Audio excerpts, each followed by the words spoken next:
Welcome friends, and thank you for joining me today in our first segment, Teresa's Coffee Break. We're going to talk about Isabella's medical chart and how it changed her everyday life. First, the chart helps us pinpoint what medicine to take or the dosage or what activities we need to change. It actually helps us analyze what she's drinking and how it's affecting her body. It also is a point of reference, so when we talk to the doctor, we can share it.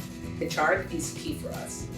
For example, let's start with the bowel movement. Before, she used to be constipated the whole week, and that causes problems in the lower abdomen, UTIs. So by keeping the chart, we were able to pinpoint what to change, what to improve, and even add habits. And nowadays, believe it or not, she has a bowel movement once a day, which that's a huge plus for us.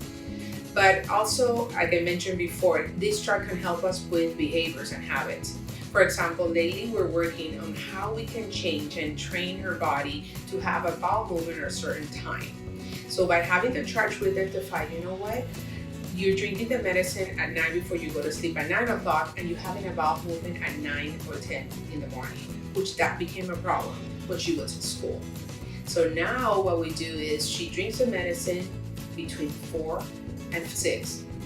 And also we add a new habit, which is take a shower at night. That way your muscles are relaxed, and then she sits down in the toilet and she pushes, which by the way, she calls that technique push technique. And this is a way where the muscles are already relaxed and we're telling the brain, okay, this is time to have a bowel movement.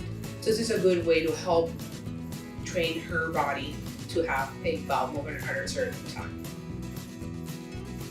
Fun fact, I just mentioned a little bit about code word. Well, Isabella, we make it kind of fun and we create some fun words, but actually she's the one that creates and has a whole code system.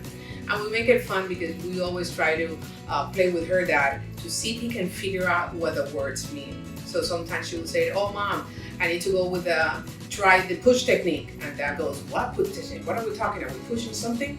And he never knows. So it's kind of fun trying to figure out the word and if we can figure out her code system. So how do we maintain momentum with the medical charts? Well, my trick is at least once a month. If you tell your child you have to do it every day, it's going to be becoming boring and it's going to be more of a thing that they have to do versus something that they want to do. So I try to use any opportunity that she's having a challenge to actually use that week and create the chart. The other part is make it fun and creative. She creates her own codes. She can write whatever word she wants as long as she understands. For example, X-lax. Instead of writing the word X-lax, she writes Choco Square because they're like square and they're chocolate.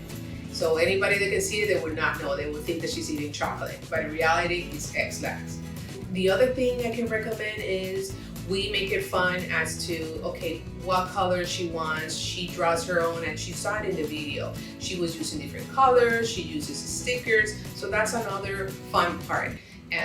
But I think the key is if you let your kid the freedom of choosing when to drink the medicine, how to drink the medicine. I let her decide. If she wants to drink it out in the midnight, that's her solution. She can drink it. Of course, I as a mother want to right away change it up.